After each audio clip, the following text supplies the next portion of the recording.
사람을 하고 이래 큰 풀장을 만들어 놨으면 오리배라도 동동 좀 띄워 넣든지 저래 갱하니 해놓으면 어쩌자는 거고.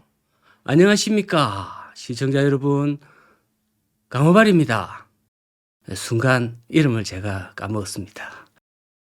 오늘은 시흥시 시아호에 있는 부동산에 관심이 좀 있으신 분들은 한 번쯤 다 들어보신 거북섬 대시올시다.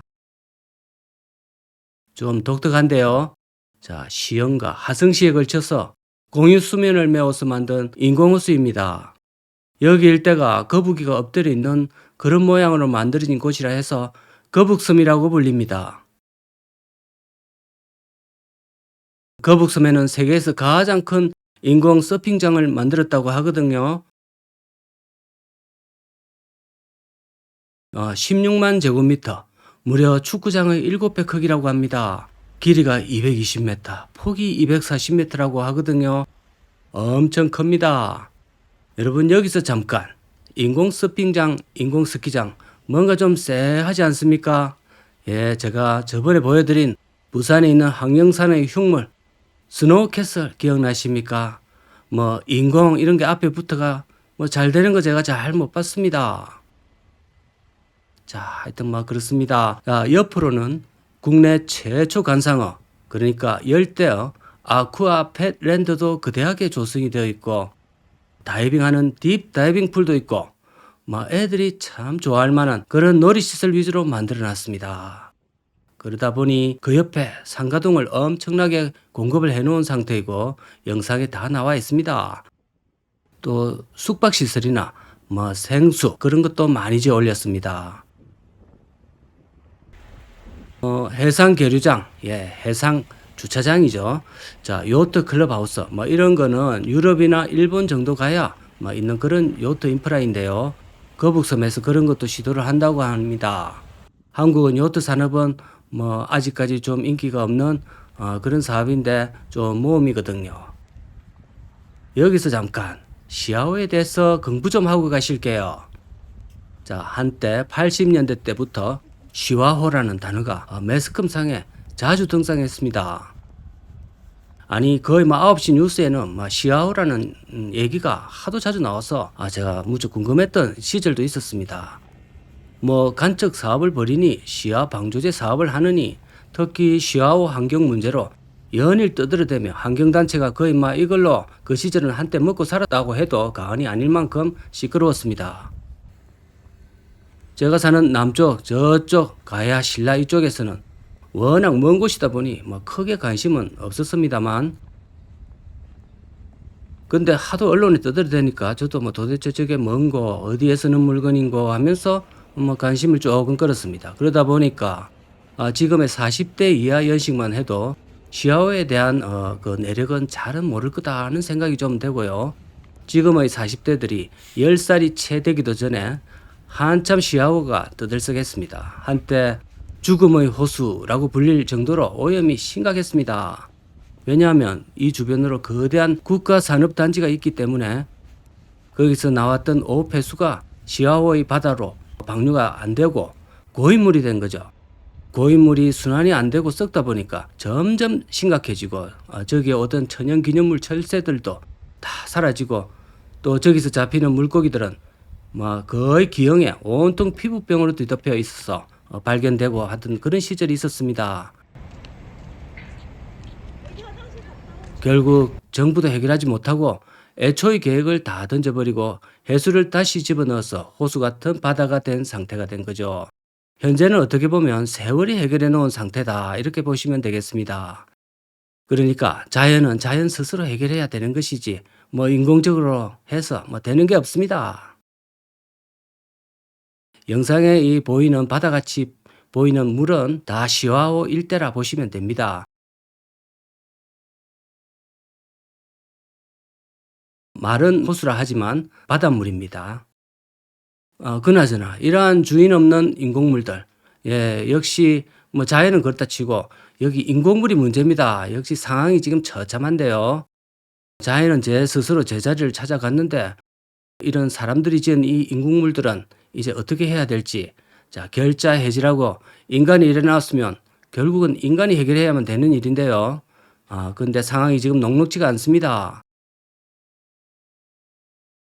시흥시와 시공사, 민간 시행사들이 수도권에 다들 찾는 저 해양 레저 복합단지를 꿈꾸고 수많은 개인 투자자들을 모집했고 잘 될 거라고 홍보를 했고 평당 1,000만 원을 쉽게 넘어가는 가격으로 이러한 상가들을 분양했습니다. 자, 그때가 2020년 전이니까 코로나가 터지고 또 금리가 인상이 되고 모든 계획이 상황이 안 좋아지다 보니 틀어지게 됐습니다. 이 상가들을 분양받았던 사람들은 저 서핑장을 비롯해서 다시 활성화가 되기를 간곡히 기도를 했지만 벌써 4년이 넘게 흐르고 있고 상황이 나아질 기미가 요연하기 때문에 웃돈을 얹어주면서까지 지금 물건을 던지고 있는 상황이랍니다. 보시면 정말 90% 이상이 비었습니다. 거의 100%에 육박합니다. 부동산 중개소들도 문만 열어놓고 있는 거의 개점 휴업 상태에 있습니다. 어떤 인터뷰를 보니까 수분양자가 월 300만 원의 현금 흐름을 가져갈 수 있다고 홍보를 해서 억 단위 이상을 투자했다고 하는데 그 말만 믿고 들어왔다가 그분이 이제 성투할 곳이 없다 보니까 시흥 시장님이 해결해 주지 않으면 누가 해결해 주느냐 이런 원망을 쏟아내는 실정에 있습니다. 상가를 대대적으로 홍보할 때는 고정 멘트가 있는데요. 노후 대비가 잘 안 되는 이제 한국 사람이다 보니까 상가 1, 2채면 효자가 안 부럽다. 믿을 거는 따박따박 노후에 믿을 거는 따박따박 나오는 상가밖에 없다. 그래서 물량 얼마 안 남았다. 빨리 서둘러서 이것만 계약하면 매달 따박따박 200에서 300 수입은 무조건 나오는 거니까 오전에 누가 하나 다녀갔답니다. 또 그러니까 지금 그분이 오기 전에 빨리 계약해라. 이런 멘트는 이제 그냥 고정적으로 나옵니다. 자, 이게 고정 패턴입니다. 여러분, 그렇다고 해서 절대 서둘지 마시기 바랍니다. 서둘러도 하루 정도 늦었다고 죽는 것도 아니거든요. 아니, 한 달, 1년 늦어도 노대책이 갑자기 되는 것도 아닙니다. 아직 늘지도 않았고 조금 계속 미뤄보세요. 좀 의심스러우면 미뤄보면 차라리 돈은 남습니다. 그리고 투자를 여기뿐만 아니라 다른 투자를 하실 때도 배트를 최대한 휘두르지 않는 것이 크게 당할 일이 거의 없습니다. 그냥 번트도 되지 말고 볼넷을 고르지 않으면 안 나간다. 그런 생각으로 계속 기다리셔야 됩니다. 그러다 보면 어느새 다 늙어서 이제 살 날도 얼마 안 남았을 거라 생각이 됩니다.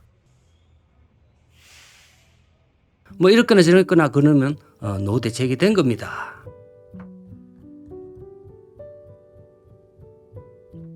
이제 한국에서 상가는 너무 많고 자꾸 보여드리는 이유가 있습니다.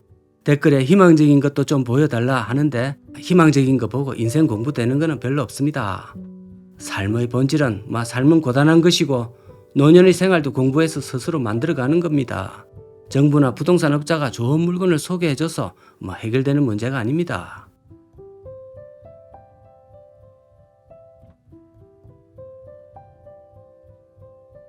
(30년) (40년) 회사 잘 다니고 퇴직금 받고 나와서 이런 거 잘못 투자하고 해서 크게 잘못됐을 때 내가 도대체 뭘 잘못하고 살았노 그렇게 자책을 하는 분들이 많이 계시는데요. 잘못된 게 딱 한 가지 있습니다. 솔직히 스스로 돈 공부를 안 하고 산 것이 잘못입니다. 남의 사업장에 다니면서 월급을 편안하게 받았겠지만 30년 40년 보내면서 인생 공부라는 것이 사실은 거의 돈 공부에 직결이 됩니다. 돈 공부가 거의 잘 돼 있지 않으면 30년 아니 50년을 번 돈 그것을 잘 처리를 못하는 사람이 되는 겁니다. 회사 안전하게 다닐 때 열심히 돈 공부합시다. 자, 오늘도 감사드립니다.